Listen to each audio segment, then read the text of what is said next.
नमस्कार, मैं हूं वीरेश सिंह। आईटीआई के टॉक शो में आपका मैं स्वागत करता हूं। वीरेश के पाठशाला में आज नया क्या है, चलिए सबसे पहले उस पर बात करते हैं। डीजीटी के द्वारा आज 6 नई अपडेट दी गई है, उसके बारे में विस्तार से बताएंगे। फिर इसके बाद जो है तो उनको विश्लेषण करेंगे, लेकिन उसके पहले एक क्लियरिफिकेशन। देखिए भाई साहब, क्या होता है मेरे साथ कि जब भी मैं डीजीटी को आपकी बात रखता हूं या बात पहुंचाता हूं तो वहां पे हमको कई चीज़ों का सामना करना पड़ता है। जैसे मैं आपको थोड़ी चीज़ बता दूं कि अगर आप हमारे चैनल पे कमेंट करते हो, कमेंट करके आप आवाज़ उठाते हो, वही सबूत होता है। उसी सबूत के दम पे ही हम सवाल करते हैं और उसका जवाब आता है। हमारे शो चलाने से कुछ नहीं होता है, आपको अपनी आवाज उठानी पड़ेगी और आवाज उठाते हो जब, तब उस पर असर होता है। आप फरवरी मार्च से अभी तक के मेरे पूरे न्यूज को उठा करके देख लीजिएगा। मैंने जितने मुद्दे उठाए हैं लगभग 90% से ऊपर हमारे सारे मुद्दे क्लियर हुए हैं। कुछ मुद्दे बचे हैं, 5 से 10% बचे हैं, जिसको मेरे को बार बार टाइम दिया जा रहा है और मैं वो टाइम को देख रहा हूं। तो मेरा सिर्फ इतना कहने का मतलब है कि आप लोग अपने मुद्दे को अगर YouTube पे नहीं उठाएंगे कमेंट करके, और मेरे से सवाल करने के बजाय आपको डीजीटी से सवाल करना पड़ेगा, क्योंकि उसी को मैं उसी के स्क्रीनशॉट को लेकर के उसी को वो बना करके मैं उनसे जवाब लेता हूं। तो हमको बहुत दिक्कत, हमको बहुत परेशानी होती है। जैसे आज हमको आज इतनी बड़ी परेशानी हुई कि मैं क्या बताऊं। एक बहुत छोटे से अधिकारी ने मेरे से ये कहा कि सर आप खुद ही देख लीजिए कितने कमेंट अब आपके यहाँ आ रहे हैं। पहले कमेंट आ रहे थे, आप देखिए लड़के पास हो रहे हैं, सब काम हो रहा है, वैसे मुद्दे तो उठते चले जाएंगे। तो मैं सोच समझ करके काफ़ी रिसर्च करने के बाद ही मुद्दा उठाता हूँ। मैंने उनको बताया था। तो आप लोगों से अपील है हाथ जोड़ करके कि आपको जो कहना है ना, जो फोन पे कहते हो, जो व्हाट्सएप पे आप कहते हो, वो आप अगर कमेंट करके कहोगे तो मैं उसका 2, 3, 4, 5 दिन के बाद जैसे डीजीटी के तरफ से जवाब आएगा तो मैं शो में दिखाऊंगा। आप एक आदमी फोन करते हो, एक मैसेज करते हो, ये पूरी दुनिया देखेगी। ठीक है, चलिए अब आते हैं आज क्या है बड़ी खबर। ईडी प्रैक्टिकल के नंबर चढ़ाने के लिए हमने नोडल और स्टेट को पर्याप्त टाइम दिए थे। नोडल और स्टेट जो भी नंबर चढ़ाए हैं हम उनको अपडेट किए हैं, तथा कुछ शेष बचे हैं उस रिजल्ट को जल्द ही हम संशोधित कर अपडेट करेंगे। आपके द्वारा ज्ञात करवाया गया है कि अभी भी बहुत छात्रों का नंबर नोडल स्टेट द्वारा नहीं चढ़ाया गया है। हम विचार विमर्श करके उचित कदम उठाएंगे। सेमेस्टर सिस्टम के सप्लीमेंट्री एग्जाम पेमेंट के लिंक अभी खोला गया है। हम जल्द ही एनुअल वालों छात्रों के लिए भी लिंक खोलने जा रहे हैं। फेस्टिवल होने के कारण हमारे कई निर्णयों पर प्रभाव पड़ा है।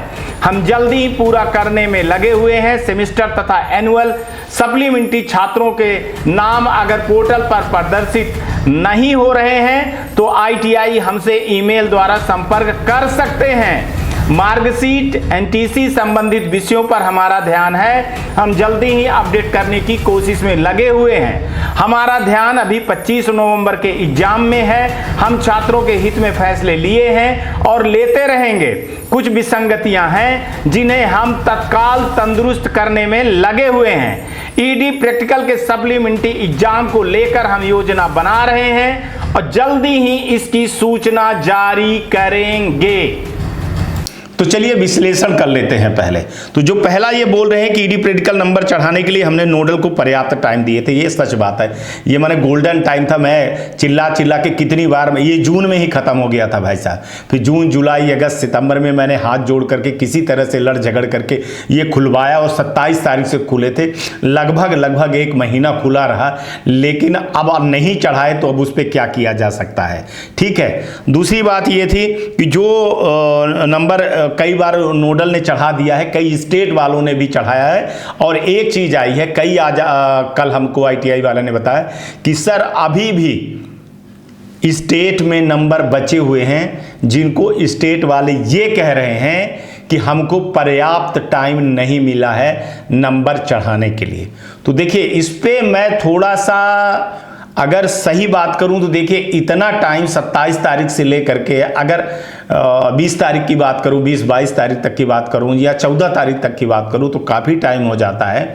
और अगर इनके बीच में काम नहीं कर पाई है स्टेट और ऐसा बोल रही है तो मेरे को थोड़ा सा शक होता है कि मैं नंबर नहीं चढ़ा पाया। और इसके लिए मैंने जो बात किया कि सर थोड़ा सा टाइम क्या मिलेगा कि नहीं मिलेगा, तो मेरे को जो जैसा जवाब चाहिए ना वैसा जवाब नहीं मिला। लेकिन उन्होंने कहा कि हम विचार विमर्श करेंगे, क्योंकि कई बार ये 7वीं 8वीं बार जो है तो पोर्टल खुला है। और अब मैं ये समझता हूं कि लास्ट के दिन पे स्टेट वालों ने ये नहीं करके अगर चढ़ाया होगा कि फिर से खुलेगा, फिर से दबाव आएगा, तो ये गलत बात है ना। जो सही है तो सही है। जब आपको टाइम दे दिया गया था 20-22 दिन टाइम आपको जब दे दिया गया था, आप काम नहीं कर पाए तो अगले 20-22 दिन में क्या काम कर पाओगे। इस पे थोड़ी सी स्टेट की बहुत बड़ी गलती है। और स्टेट और नोडल वाले जो ये चीज़ लेके चलते हैं कि दोबारा खुलेगा, दोबारा ये होगा, तो यार यही काम करते नहीं रह जाएगी। जो सही बात है तो सही और है। एक ये आया है कि सेमेस्टर सिस्टम सप्लीमेंट्री का जो पेमेंट का भी खोला गया है, तो उसमें ये बोल रहा है कि बहुत सारे बच्चों का जो लिस्ट नहीं आ रही है तो उनके लिए उन्होंने बोला है, जो मैंने बात किया तो हमारी लंबी बात हुई तो उसमें बोले कि भाई साहब मैंने टिकट रेस के लिए उनको कंप्लेंट टूल पे जाने के लिए ITI के पास एक माध्यम है, वो अपनी बात हमसे कह सकते हैं, टिकट रेस करें, कंप्लेंट टूल पे कंप्लेंट डालें, हमसे मेल करें तो हम उनकी सुनवाई करेंगे। अभी हुआ ही कितने दिन है और हम इस पे देख रहे हैं, हम इस पे कार्रवाई करेंगे। तो अगर आप ITI वालों के पास अगर ऐसा जो है तो सेमेस्टर सिस्टम के लड़कों का नहीं आ रहा है तो आप लोग मेल करिए, अपने स्टेट को भी बताइए और वहाँ पे भी मेल करिए आप लोग। तीसरा बता रहे थे जो बात है कि एनुअल वालों का, बोले एनुअल वालों का भी खोलेंगे, हम सबका खोलेंगे, एक एक करके खोल रहे हैं। पहले सेमेस्टर सिस्टम वाले हो जाएं, वो टास्क हमारा पूरा हो जाए और हम जल्दी से जल्दी इसको भी खोलेंगे। फेस्टिवल के कारण कह रहे थे कि फेस्टिवल के कारण जो है तो कई निर्णय हमारे प्रभाव पड़े हैं। सही बात है, फेस्टिवल इतनी थी तो ये मानना तो पड़ेगा यार। अब कल ही तो शायद छठ उठ खत्म हुई है, तो अब 1-2 दिन में लोग आएंगे तो अपना काम वो कर लेंगे, जल्दी से जल्दी कर लेंगे। मार्कशीट और NTC संबंधित जो बहुत सारे लोगों का है तो उन्होंने बोला है कि हमारा ध्यान है इस पे, हम जल्दी से जल्दी अपडेट करेंगे।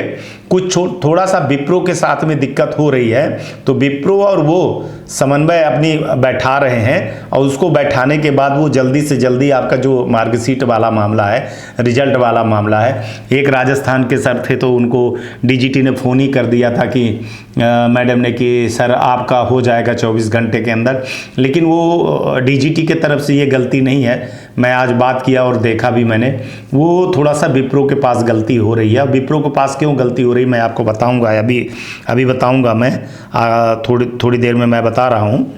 और कह रहे हैं कि हमने फैसले छात्रों के हित में लिए हैं, लेते रहेंगे, कुछ विसंगतियां हैं वो मान रहे हैं तो उसको हम तत्काल जो है तो तंदुरुस्त करेंगे। और ED प्रैक्टिकल के लिए जो बच्चे बोल रहे हैं उनको बोल रहे हैं कि हम योजना बना रहे हैं, क्योंकि ED प्रैक्टिकल का जो मामला है वो थोड़ा सा स्टेट का मामला हो जाता है, तो वहाँ से भी सारी चीज़ें जैसे ही आ जाएगी तैसे ही वो रिजल्ट इसकी योजना बना रहे हैं, तैसे ही उसको एग्ज़ाम को लेकर के वो नोटिफिकेशन जारी कर देंगे। अब विप्रो वाली जो बात हुई थी, विप्रो वाले के पास एक दिक्कत समस्या ये आ गई है। मैं उनके एक अधिकारी से बात किया कि ये आप लोग जो है तो सॉफ्टवेयर में बहुत सारी चीज़ें गलतियां कर रहे हो और उसका गलती का खमियाना जो है तो ITI वाला भर रहा है। चूँकि लड़के ITI के ऊपर चढ़ रहे हैं, काम नहीं हो रहा है, तो ऐसे में ITI के एडमिशन नहीं हो रहे हैं, ऐसे ITI वाले बहुत दिक्कत में खड़े हो रहे हैं, तो आप लोग क्या कर रहे हो। तो उनके पास अगर एक सही चीज़ देखा जाए, देखिए ईमानदारी से मैं हर चीज़ दिखाता हूँ और बड़े उससे दिखाता हूँ। अब ED उनको विप्रो का कहना ये है अधिकारियों का कि सर अभी ED के पेपर को लेकर के हमको फिर से नया एक सॉफ्टवेयर बनाना होगा। जो पुराने वाले लड़के हैं उनको ये नई पद्धति में ले आना, उनकी मार्कशीट को ले आना, उनको सॉफ्टवेयर को एक करना, सही बात है। क्योंकि देखिए अभी क्या था कि नए वाली जो मार्कशीट बनी थी, नया वाला जो सॉफ्टवेयर बना था, उसमें थ्योरी के साथ ईडी है, वर्कशॉप कैलकुलेशन है आपका। तो ये अब जो पुराने लड़के हैं उनका तो ईडी का अलग है, चूंकि ईडी का एक ही अलग पेपर है, किसी का वर्कशॉप कैलकुलेशन का है, किसी का प्रैक्टिकल का है, तो किसी का एम्प्लॉयमेंट स्किल का है। तो ये अलग अलग जो पुराने पद्धति को नए में ले आना है ना, तो ये इनके लिए टेढ़ी खीर बन रहा है, ये सरदर्द बन रहा है, और इसको वो बड़े ईमानदारी से कर रहे हैं। लेकिन उनको क्या करना था कि जब ये इतना टाइम आपने ले लिया था सप्लीमेंट्री एग्जाम को, तो इस काम को पहले करना था। अब आपने देखा होगा कि एक बार सितंबर में 25 सितंबर को साथ बात है कि 25 सितंबर की ही बात है, जब बीच में रिजल्ट एक बार अपडेट कर दिए थे, रातों रात इन्होंने रिजल्ट अपडेट कर दिए थे। तो आपने देखा होगा कि वो नए पद्धति वालों में ईडी का भी आ गया था, वर्कशॉप कैलकुलेशन का आया था। फिर उनको 24 घंटे के अंदर जब हाय तौबा मची और मैंने जब शो में दिखाया इसको कि गलत फहमी के कारण जो है तो ये है, तो उस पर उन्होंने सुधार किया, फिर रिजल्ट सुधारे। तो वो जो दिक्कतें हैं ना, तो वो दिक्कतें चली आ रही, तो उस दिक्कतों को वो रेफरेंस दे रहे हैं कि सर अब ऐसी गलती ना हो कि लड़के पास थे तो वो फेल हो जाते हैं, फेल लड़का पास हो जाता है। कुछ हमारे प्रोग्रामिंग में, कुछ हमारे कोडिंग में, कुछ हमारे डेटा पे गलतियां हो रही, जिसको मैं सुधार रहा हूं और बहुत अच्छे से सुधार रहा हूं, इसलिए इसको टाइम लग रहा है। तो चलिए ठीक है, एक न्यूज़ चैनल होने के नाते वो अपना पक्ष रख रहे हैं मेरे पास, लेकिन मैं कई चीज़ों से उनके सहमत नहीं था। आज मैं कई चीज़ों को लेकर के उनके सामने ऐसे रखा कि ऐसे नहीं होता है, क्योंकि जब आप नई पद्धति में आ रहे थे और ईडी का पेपर जब हट रहा था, तो तभी आप लोगों को सोचना चाहिए था कि सप्लीमेंट्री एग्जाम वाले लड़के बचे हैं तो उनका रिजल्ट कैसे निकालेंगे, उनकी मार्कशीट हम कैसे बनाएंगे। और ऐसा अगर मैं कह दूं तो आपके पास अप्रैल मई, अगर मान लूं मैं, तो मई जून जुलाई अगस्त सितंबर अक्टूबर 4-5 महीने आपके पास हैं। और अगर आप 4-5 महीने में ये नहीं कर पाते तो उनका भी एक अजीब टाइप का था सर कि डेटा उठा करके काम करना और बहुत सारी चीज़ें, टेक्निकल चीज़ें थी। कई लोग समझ पाओगे, कई लोग नहीं समझोगे, लेकिन इतनी चीज़ समझ लीजिए कि पुरानी पद्धति को नई पद्धति में जोड़ना, अब फिर नए पद्धति में एक मार्कशीट नई पद्धति की निकलेगी और जो पुराने वाले हैं वो पुराने की निकलेगी। तो एक ही सॉफ्टवेयर में दो चीज़ें निकलेंगी, दो एग्जाम होंगे तो दो निकलेंगी। ये इस पे वो उलझे हुए हैं। तो इस पे कहीं ना कहीं थोड़ा सा मैंने बोला कि ठीक है आप टाइम ले लीजिए 2, 4, 5, 10 दिन, लेकिन अगर आप एग्जाम सीबीटी एग्जाम के पहले और ये नहीं निकालेंगे रिजल्ट तो दिक्कत हो जाएगी। यहां तक कि मैंने कहा कि फिर ये लड़के पेमेंट कैसे करेंगे, पेमेंट कैसे करेंगे। और अगर पेमेंट कर देते हैं लड़के तो फिर उनका हॉल टिकट आ जाएगा, और अगर उनका हॉल टिकट आ जाएगा और लड़के यहाँ पास हो जाते हैं, अभी मान लीजिए लड़के पास हो जाते हैं, फीस जमा कर देते हैं, वो फीस भी जमा कर देते हैं, तो हॉल टिकट जनरेट होगा, फिर रिजल्ट में उनका -1 आ जाएगा। क्योंकि लड़के तो सोचेगा ना, लड़का तो ये सोचेगा कि मैं पास हो गया हूं, लेकिन वो फीस जमा कर दिया तो हॉल टिकट जनरेट हो जाएगा, हॉल टिकट जनरेट हो जाएगा, फिर वो एग्जाम नहीं देगा तो -1 आ जाएगा। तो ये भी चीजें मैंने बोला है, बहुत सारी चीजें मैंने उनको बोला है कि सर अभी जो लड़कों का वो है प्रोफाइल है, तो लड़के जा रहे हैं तो वहाँ ग्रीवेंसेस भी खुल रहा है और वहाँ पे पैसा भी पेमेंट करने के लिए आ रहा है। तो वो पूरी चीज़ें को क्लियरिफाई करिए और पूरे ITI वालों को उनको मेल करिए, उनको बताइए, उनको समझाइए, उनको आप एक नोटिफिकेशन निकालिए कि फला फला चीज़ है, ऐसी ऐसी चीज़ है, ऐसी ऐसी प्रॉब्लम है, हम उसको करेंगे। आप क्या है कि आप नोटिस निकाल देते हो, तैयारी नहीं करते हो, ये आपकी बहुत बड़ी गलती है, बहुत बड़ी गलती है। अगर आपको सप्लीमेंट्री एग्जाम, देखिए सप्लीमेंट्री एग्जाम कब से चल रहा था, अगर मैं बोलूं मई में करवाना था, फिर अगस्त में करवाना था, फिर सितंबर में करवाना था, फिर आप सितंबर के बाद वो दीक्षांत समारोह हो गया तो नवंबर हो गया। तो आपके पास एक अच्छा खासा स्लॉट बचा हुआ था। अगर आप ईमानदारी से, अगर आपके अंदर इच्छा शक्ति होती काम करने की, तो आप लोग काम कर लिए होते। अब आपका क्या है कि आप इतना ज्यादा उलझा दिए हो कि 3-3 तो वेबसाइट हो गई, 3-3 वेबसाइट पे काम करना है उनको, तो खुद ITI वाले कंफ्यूज हो रहे हैं। दूसरा, इस समय पर एडमिशन का चल रहा है, एडमिशन की डेट खत्म हो गई है। आईटीआई वाले टकटकी लगाए हैं कि भैया कुछ अगर एडमिशन की डेट बढ़ जाए। मैं उस पर भी बात किया तो उसका जो है तो जवाब तो बिल्कुल मेरे को नहीं मिला। लेकिन एक चीज आई कि कल या परसों रात को जो है तो अफिलिएशन की एक लिस्ट जारी कर दी गई है, जिसमें गवर्नमेंट आईटीआई के भी है और प्राइवेट आईटीआई की भी है, डीएसटी का भी है। तो उनको भी तो अपनी सीट भरनी है, तो वो बेहतर सोचेंगे कि डेट बढ़ाएं कि ना बढ़ाएं। हालांकि डेट बढ़ाने के लिए वो एक ही चीज ये बोलते हैं कि अगर हम डेट बढ़ाते रहेंगे तो फिर सप्लीमेंट्री जो एग्जाम है वो सफर करेगा।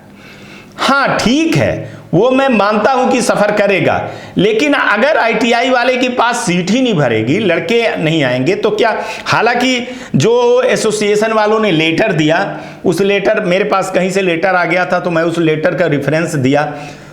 तो अगर मैं ये कहूं कि सही रूप से आप लोगों ने अपनी बात को डीजीटी के सामने नहीं रखा। मैंने ये चीज डीजीटी के सामने रखने में सफल हुआ और आपकी बातें रखी कि सर होता क्या है कि 2 बैच है, 2 यूनिट है। अब एक यूनिट तो भर गई है, 20 बच्चे भर गए हैं। दूसरे यूनिट में सर 2 बच्चे हैं, 5 बच्चे हैं, 6 बच्चे हैं, 7 बच्चे हैं। तो आईटीआई वाले को एक लालच ये है कि 2 बच्चों के लिए क्लास लगाएं, फैकल्टी लगाएं तो पैसा ज्यादा लगेगा। अगर कहीं डेट बढ़ जाती है तो चलो 10 भी एडमिशन हो जाते हैं, तो जिनके 2 हैं तो 12 हो जाएंगे, जिनके 5 हैं तो 15 हो जाएंगे, जिनके 10 हैं तो वो 20 हो जाएंगे। तो उनको पढ़ाने के लिए कुछ पैसा तो निकलना चाहिए, लड़कों की फीस तो निकलना चाहिए। अब हालांकि ये चीज कह देनी अलग है कि आईटीआई वाले 2 क्लास नहीं लगाते हैं, वो तो क्लास लगता ही नहीं है, वो तो एक ही बैच में सारे बच्चों को पढ़ा देते हैं, बैठा देते हैं, लगती नहीं है।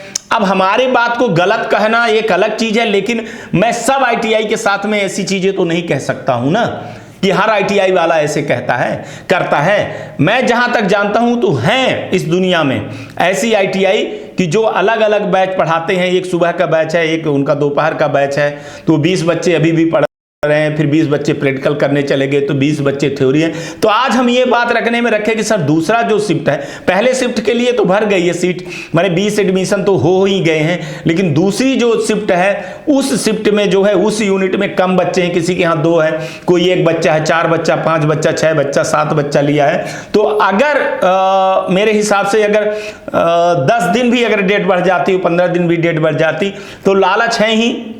हालांकि मैं इस पे बहुत ज़्यादा वो नहीं हूँ, क्योंकि एडमिशन होंगे तो वो गवर्नमेंट में ज़्यादा होंगे, प्राइवेट में कम होंगे, क्योंकि लड़कों का जो है तो मेन झुकाव जो है, मेन रुझान गवर्नमेंट के तरफ रहता है।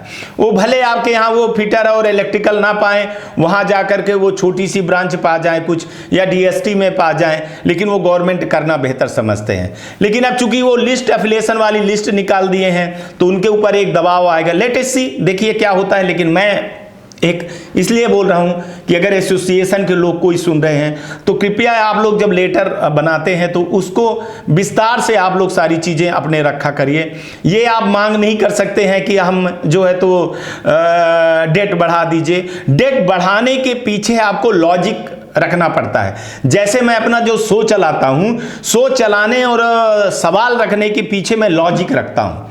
लॉजिक स्टूडेंट जो कमेंट करता है उसके साथ मेरा जो 28 साल के एक्सपीरियंस है, उस लॉजिक के बेस पे मैं दबाव बनाने या अपनी बात रखने के लिए मैं कोशिश करता हूं। तो वैसे आप लोगों को भी चाहिए कि जब भी आप लेटरबाजी करते हैं, लेटर देते हैं या मेल करते हैं आप लोग, तो आपको कुछ टेक्निकल इशू रखना पड़ेगा।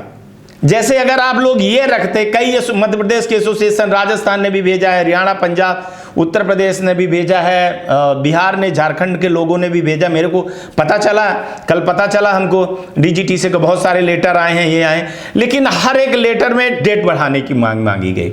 अगर ये मांगी जाती कि सर अभी हमारे जो है तो एक शिफ्ट भरी हुई है हमारी और दूसरी शिफ्ट अभी हमारी खाली है, और दूसरी शिफ्ट में खाली में भी हमारे 2 या 4, 5 स्टूडेंट हैं जिसको चलाना बहुत मुश्किल हो जाएगा, जिसको हम माने फैकल्टी रखेंगे तो हम उनको पैसा नहीं दे पाएंगे। फिर आप लोग कहते हो कि फैकल्टी नहीं है, फैकल्टी नहीं है, फैकल्टी नहीं है। तो अगर लॉजिकल बात, ट्रू बात रखते हम तो ज़्यादा बेहतर होता। और मेरा शो का मकसद यही है कि देखिए, मैं किसी का पक्ष नहीं लेता हूं। अगर जो चीज़ सही है तो सही है, जहां आईटीआई वाला सही है तो वहां आईटीआई वाला सही है, स्टूडेंट सही है तो स्टूडेंट सही है, डीजीटी सही है तो डीजीटी सही है। तो अभी जो हमको आज काफ़ी टाइम दिया गया, काफ़ी बात की गई, 11 बजे, फिर 2 बजे, फिर 4 बजे, कुछ मैं 6, साढ़े 6 बजे भी बात किया हूं। तो और कई अलग अलग लोगों से भी बात किया हूं। फिर मैंने स्टेट में भी फ़ोन लगाया, खासतौर से मैंने उत्तर प्रदेश में भी लगाया, कुछ महाराष्ट्र में लगाया हूं, कर्नाटका वालों ने शिकायत किया था हमको, कुछ गुजरात के लोगों ने किया था, कुछ उड़ीसा से किए थे। तो 3-4 सबका तो नंबर नहीं है, लेकिन 4-5 लोगों का जहाँ के अधिकारियों का है तो वहाँ लगाया। तो खासतौर से हमको उत्तर प्रदेश और बिहार से 2 जवाब आए कि हम लोगों को वो टाइम नहीं मिला जो टाइम मिलना चाहिए। अब मेरे को समझ में नहीं आता कि 20 दिन का जो टाइम दिया गया तो वो टाइम क्या था। माने अगर 20 दिन में आप काम नहीं कर सकते हो तो ये थोड़ी सी मेरे को अच्छा नहीं लगा, इसीलिए मैं शो पे बोल रहा हूं। मैं जानता हूं कि वो जो डायरेक्टर लोग हैं या जो काम कर रहे हो ये शो देख रहे होंगे और कल मेरे से फ़ोन पे बात भी करेंगे कि आपने मेरी बात को ओपन कर दिया, ये गलत बात है। लेकिन मेरे को बताना बहुत ज़रूरी है, क्योंकि सस्पेंस में जो आप लोग आईटीआई वाले को रखते हो, कई आईटीआई वालों को ये लग रहा है कि हाँ भैया फ़ोन कर दी, माने तुम्हारा नंबर चढ़ गया, लेकिन उनका नंबर एक्चुअली में नहीं चढ़ा हुआ है। कई लोगों का अप्रूवल नहीं हुआ है, अभी भी बचा हुआ है। तो वो क्लियर होना चाहिए। जो बात आप लोग कहिए तो वो क्लियर कहिए, मेरा यही कहना है। गवर्नमेंट से मेरा ये कहना है कि जो करना है वो करिए। आप लोग अगर ये डेट निकाल देते हो, ये कह देते हो कि अब 14 तारीख के बाद किसी भी हालत में नंबर चढ़ाने की अनुमति नहीं मिलेगी। एडमिशन करने की डेट ये लास्ट डेट है, इसके बाद किसी भी हालत में चाहे आप कोर्ट केस करो, चाहे जो करो, नहीं बढ़ेगी। तो लोग अपनी मानसिकता को, अपने मानसिक मेंटल को प्रिपेयर कर लेंगे कि नहीं यार अब डेट नहीं बढ़ेगी, अब ये चीज नहीं होगी, तो हमको अपनी तैयारी करनी पड़ेगी। क्योंकि आपका पुराना जो टैग रिकॉर्ड है ना वो बहुत गंदा है। अगर पिछली बार का टैग रिकॉर्ड देखा जाए तो एडमिशन कहां तक गए थे, जनवरी फरवरी तक गए थे, शायद मेरे को याद आ रहा है, ऐसा लग रहा है। हालांकि उस समय पर मेरी तबीयत खराब थी और चैनल उतना चालू नहीं हुआ था। चैनल चूँकि फरवरी के लास्ट में, मार्च में मैंने चालू किया था, तो मेरे को ऐसा याद है कि शायद दिसंबर से तो आगे गया था। तो आज वही स्थिति आईटीआई वालों के पास है कि वो भी ये सोच रहे हैं। और जैसे आपका ट्रैक रिकॉर्ड पुराना था कि नंबर चढ़ाने का परीक्षा के बिल्कुल 4-5 दिन तक आप ये ऐसे चलती थी कि कुछ लोग अपने सेटिंग से चढ़वा लेते थे, कुछ उससे। तो मेरा एक आज ये सिर्फ कहने का मतलब है कि सही क्लियरिफिकेशन, सही नोटिफिकेशन होना चाहिए। मेरे हिसाब से आईटीआई वाले भी सहमत होंगे, स्टूडेंट भी सहमत होंगे कि समय निर्धारित हो कि भैया जुलाई से लेकर के अगस्त सितंबर तक एडमिशन होंगे। अगस्त सितंबर के बाद से फिर रजिस्ट्रेशन का जो इसका मैपिंग का और ऑनलाइन नंबर वे चढ़ाने का काम चालू होगा। फिर इसका जो है तो परीक्षा फीस का निकलेगा ऑनलाइन भरने का, फिर परीक्षा होगी, फिर परीक्षा के बाद हमारा ग्रीवांसेस रिजल्ट आएगा, रिजल्ट के बाद 10 दिन के बाद हमारा ग्रीवांसेस होगा, ग्रीवांसेस के बाद हमारा 1 महीने के बाद हमारा सप्लीमेंट्री एग्जाम होगा। तो ये अगर टाइम टेबल डीजीटी बना पाए, कैलेंडर बना पाए, जो सबसे बड़ी डीजीटी की मजबूरी है या डीजीटी की कमी है, मजबूरी नहीं है कमी है, वो कैलेंडर पे काम नहीं कर रहे हैं। चलिए आज तक के लिए इतना ही। आप अपना ध्यान रखिएगा, आसपास सफाई रखिएगा, बड़े बुजुर्गों का सम्मान करिएगा, और सर्द आ गई है तो गरीबों के लिए कुछ कपड़े दान करिएगा, और ये ITI टॉक शो देखते रहिएगा। और मेरा जो दूसरा न्यूज़ चैनल है न्यूज़ टॉक शो, जिसका लिंक नीचे दिया हुआ गया है, तो उस पर सब्सक्राइब जरूर करिएगा। आज का भी दिन शुभ हो और आने वाला कल भी शुभ हो। फिर कल मिलेंगे नए मुद्दों के साथ में, तब तक आप अपना ध्यान रखिएगा। नमस्कार, जय हिंद, जय भारत।